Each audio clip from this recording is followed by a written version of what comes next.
Blues 2019 season preview. It's been hard to be a Blues fan the last few years. You can include me in them because that's my team.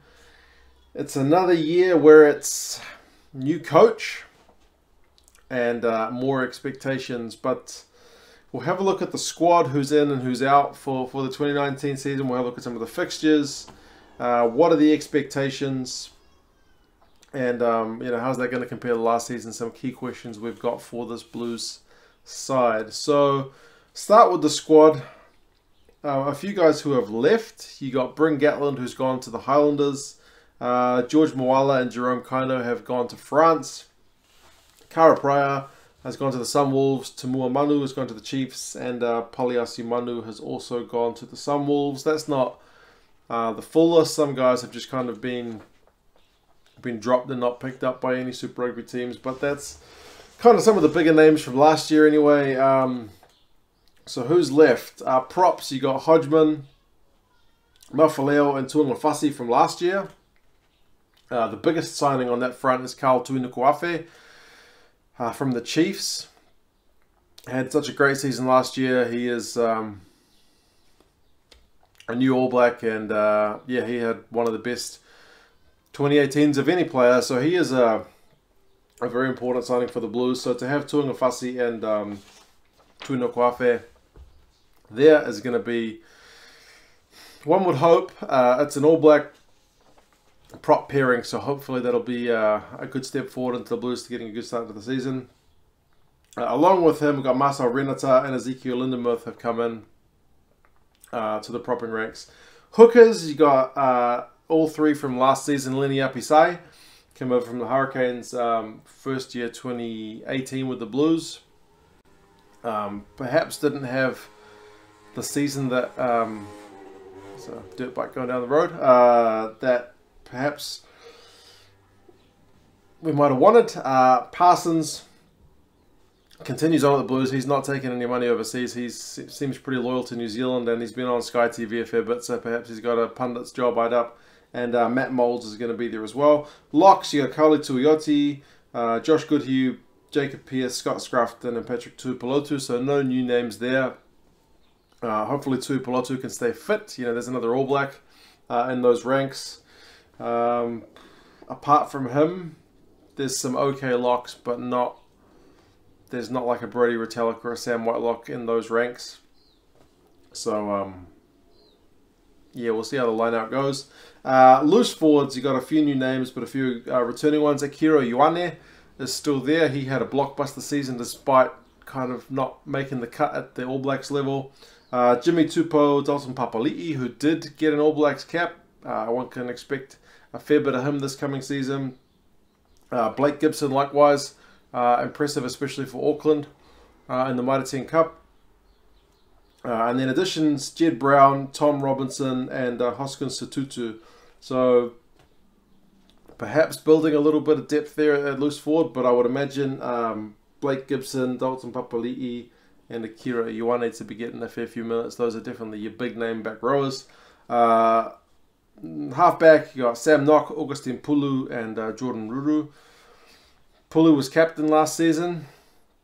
He's been in Japan, playing in some top league over the break, so we'll see what kind of form he comes into. I feel like any one of those guys could probably take the top job, although Pulu's going to be leading the way, but with a new coach, you never really know. Number 10, first five, is going to be a very interesting question because you got Otere Black, who came over from the Canes, but wasn't able to play at all last season through injury. Played for Manawatu in the Mitre 10 Cup, looked alright, but that Manawatu team didn't have their best season either, so it was kind of hard to get a feel. Stephen Perofeta, who seems like he's an exciting young prospect, but he's not all there yet. And then you got Harry Plummer, who, to be fair, I wasn't that big a fan of, but he had a really good Mitre 10 Cup as well. So you got three guys there. I would have thought Plummer's probably the third pick who's got something to prove, but it's going to be a battle between Black and Perofeta. If Black can stay fit, you probably have to give him the edge to start with. Again, with the new coach, he's probably got the bigger profile, but we'll see who impresses the new coach, Leon McDonald, in the preseason. Midfielders, Sonny Bill Williams obviously is still there. TJ Whaiane, another guy who had a good Mitre 10. And then a fair few names. You got Ma'anonu, if you have heard of him. He's a former All Black, former Hurricane, former Blues. He's returned to the Blues. He's 36. So when you combine that with Sonny Bill, it's a pretty old midfield, but definitely got big names. So I'm not convinced that the names are going to do the business on the field. But hey, man, I'm just a Blues fan who's been burned by too many years of lackluster performances. So hey, not going to write them off, but I'm also not expecting too much from them. Taniela Tela'a and Levi Almua. So I would say those are your depth names. Whaiane, Nonu and Williams are the guys that I would expect to be getting most of the minutes, but hey, we'll see. Outside backs, Rico Ioane is the main man in that lineup. Hopefully he's playing in the outside backs this season rather than in the midfield. Caleb Clark, big prospect. Matt Duffy, former All Black, seems to be on the outer in that department.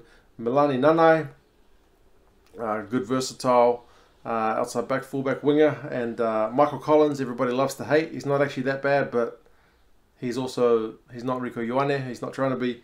And Jordan Trainer, who really lit things up in the domestic season, so I'm hoping to see some of him as well.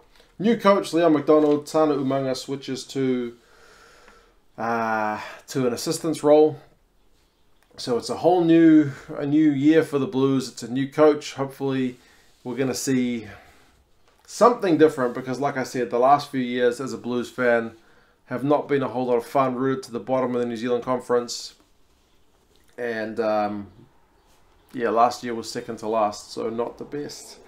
Last season was 14th, like I said, 4 wins and 12 losses. Only the 1 win at home was real bad. How does the schedule look this year? Well, first game up, you got the Crusaders at home. Doesn't get much tougher, but hey, maybe Crusaders, traditional slow starters, not every season. Last year they kind of bucked that trend, but maybe we can get one over the Crusaders early to set the season on a good footing, but I wouldn't be putting money on it. Then they travel to South Africa and Argentina. Back at home for week 4 at QBE over in the North Shore to play the Sunwolves. And then there's a bye. This is an example where I think Super Rugby gets the byes in a stupid position, because you've got a trip to South Africa, then Argentina, then come home and have the bye. It would surely make more sense to have the Blues having a bye in round 4, and then playing the Sunwolves at home, because then they don't have to worry about jet lag from going New Zealand, South Africa, Argentina, back to New Zealand, then play a game. And then after they're back at home, they have a bye. And then the game after the bye is another game at home. That to me is just poor scheduling, but hey, we kind of see it year in, year out, so we're used to it. So yeah, Sunwolves are home, bye, and then 3 more home games. Highlanders, Stormers, Waratahs. So you got a bit of a mixed bag of local opposition, South African and then Australian. Then a bit of an away stint, Chiefs and Highlanders, so still in New Zealand but away. Bye in week 11, then they head off to Australia. Back at home for a couple of games, away to the Crusaders. 1 more trip across the Tasman towards the end of the run in week 17. The 2 teams they avoid are the Rebels and the Lions.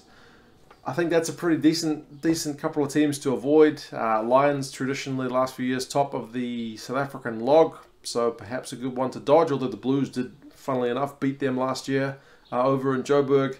And the Rebels, traditionally easy beats, but you know, they've bucked things up last year. They certainly improved, and they've made some good signings for 2019, so that actually may be a good team to avoid in that Aussie conference. So what are the big questions for the Blues for me? How's the new coach going to go?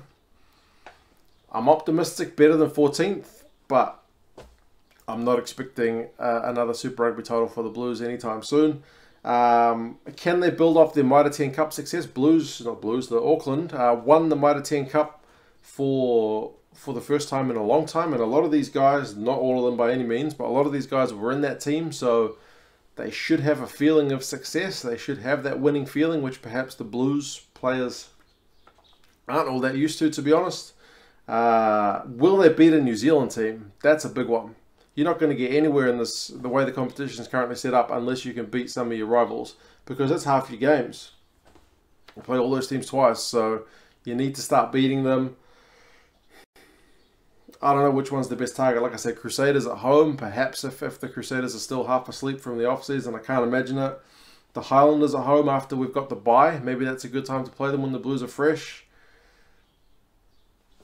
I can't imagine us beating the Chiefs at home a week after having the Hurricanes at home.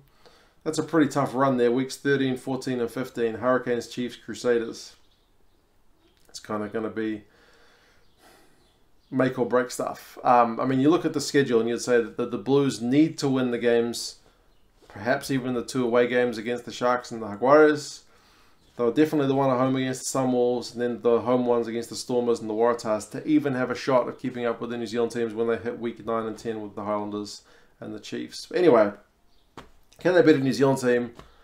Hopefully this year's the year, but it has been a while. Who's going to start at number 10? Like I said, it's Black, it's Perofeta, and it's Plummer. That's a question, because last year it was a battle between Perofeta and Gatland, and that kind of ended up going Perofeta's way, so perhaps he is the incumbent. Can this young talent take a step up? I mean, like I said, guys like Caleb Clark, guys like Harry Plummer, there's a lot of young guys that, I mean, even Akira Ioane is still fairly young. Can they take it to that next level? Can Akira bump his game up to that All Blacks level that they're looking for? It's a question. Do some of the old guns still have it? Like I said, Sonny Bill, Ma'anonu, not that young. James Parsons, he's getting pretty long in the tooth as well. Ugi Pulu, to be fair, is no spring chicken. So how can they do it? Yeah, big question. The bookies, in terms of their odds, remember these are odds rather than a prediction, but the bookies have got the Blues as the 11th favourite team, 11th equal to win it all. So well towards the bottom end of the prediction scale. They don't have much help being in that New Zealand conference because it is pretty tough to get wins there. I would say for mine, the expectation for me for the Blues is they definitely need to improve at home, because one win last season was pretty atrocious. And a win, any win over a New Zealand team will psychologically do the guys wonders, because you look last year, no Aussie team had beaten a New Zealand team in a long time. The Waratahs win and beat the Highlanders, and by the end of the season we had a few wins for Australian teams over New Zealand teams. So, yeah, that's going to be a big one for the Blues boys. But hey, I've got a season pass. I relented and I eventually got one for me and my old man. So I'm going to be there. Hopefully some of you Auckland-based guys will get onto the games as well, despite the fact that we're not likely to be doing anything towards the latter end of the season. Hopefully the boys put in a bit of a good shift. You guys let me know your thoughts on the Blues. How do you think they're going to go? Which players are you excited to see? And yeah, I'll talk to you again soon. See you later.